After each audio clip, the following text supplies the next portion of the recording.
I believe it is official. Tyreek Hill is getting traded to the Miami Dolphins. Caught at the 30. This is the dynamic Hill. He's in. You know, at the end of the day, bro, I got to do what's best for, for my career and, what's best. Because I'm too much of a competitor to be, just out there.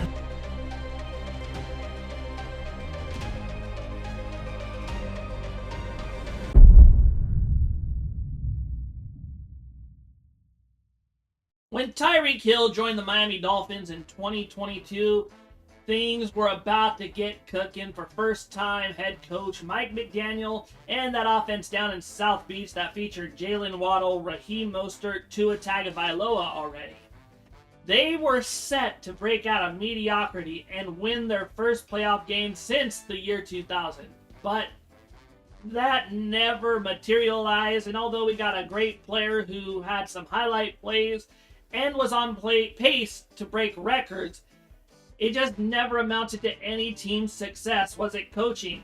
Was it the scheme? Was it the quarterback? You'll be surprised on what I have to say on the matter, because we're diving deep into the NFL Cave of Wonders. Cave of Wonders. And I'm your host, Trenton Hill. And you just might be watching Hill Time Sports. Let's go! Now, by the time Tyreek was about to be traded to the Miami Dolphins, he already established himself as not only a punt returner, but also one of the premier deep threats in the NFL. From 2016 to 2021, he amassed 479 receptions, 6,630 yards, 56 touchdowns, won a Super Bowl, All-Pro, Pro Bowler, 13 playoff games. But just like most players in the NFL, when they start producing, they want to get paid more. Show me the money! And the Chiefs weren't willing to give him the number that he wanted, so they had reached an impasse. They dealt him to Miami for a first-round pick, a second-round pick, a fourth-round pick in 2022, and a fourth-round pick and a sixth-round pick in 2023. That first-round pick became Trent McDuffie, an All-Pro and a two-time Super Bowl champion. And in return, the Miami Dolphins get the answers to their prayers in the form of a cheetah. And it was going to help a lot, because the Dolphins in 2022 made a significant jump from 22nd in points all the way down to 11th. The Dolphins did have their ups and downs that year, but they were 8-3. And against Baltimore, Tyreek had back-to-back 40-yard scores. A couple weeks later, though, things would start to unravel. Tua would be kept on the field even though he looked concussed, and then disaster struck. He was hit hard. It did not look pretty on the television screen nor on the field. He was concussed extremely bad. And yes, statistically, the Dolphins looked great on offense, but they lost 5 straight after that. And the Dolphins started to get questioned on whether or not they actually cared about Tua's health.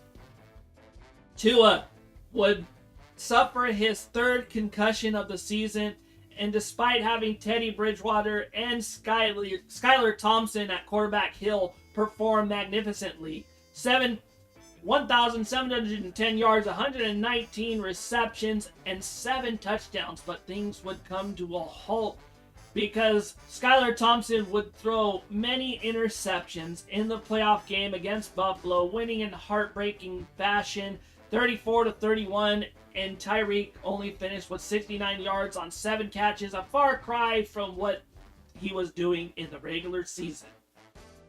But if 2023 was just the blueprint, then another year in that offense was going to do even better. And things looked on the up and up in an early game against the Denver Broncos, where he had 150 yards and a touchdown. They scored 10 touchdowns in total, 70 points, most since 1966, the second most since there was a 73-0 game that we'll talk about someday.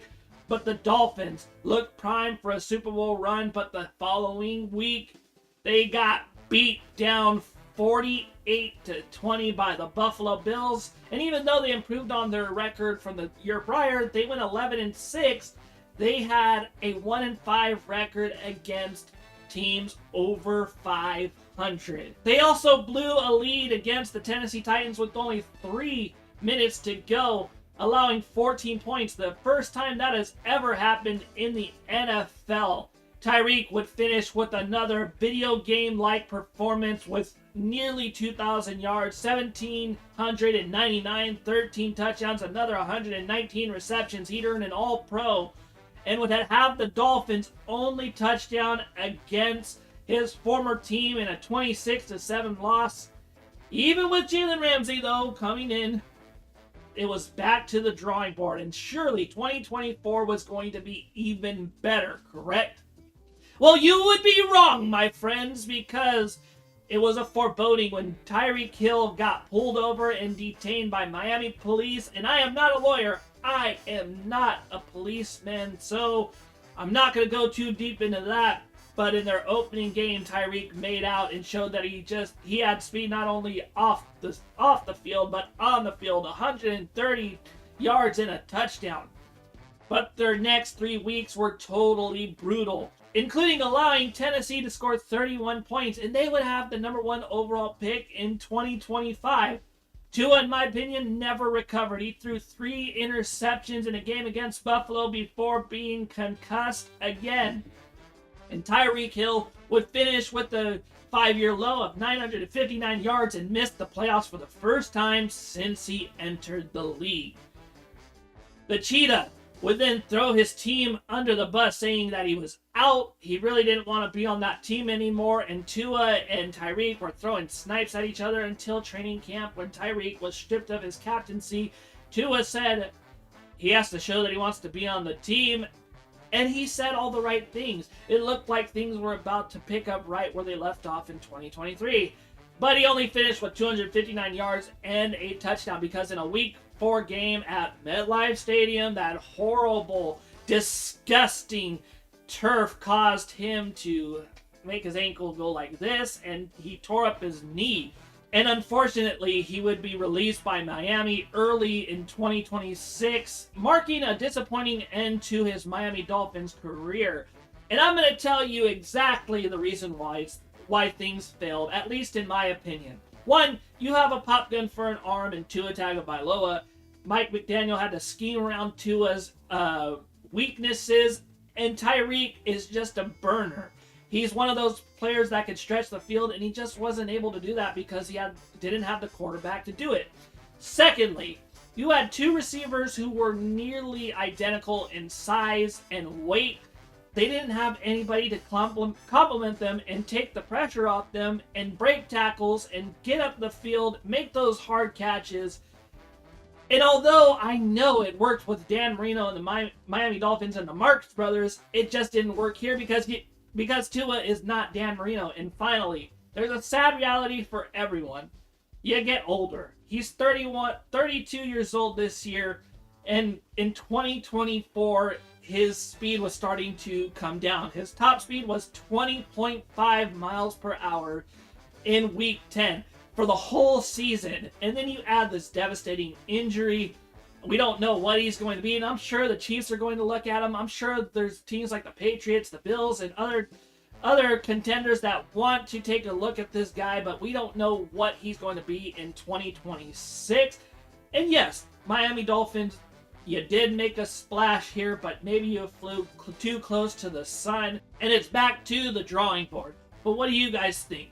Did Tyreek disappoint you? Did Tyreek do as well as he could have? Let me know in the comments, and I'll see you in the next video. Don't forget, we're at 220 subscribers, and I would like to reach 230 by the end of next week. I'll see you in the next video. C'est la vie. Adios. Stay blessed. Boom.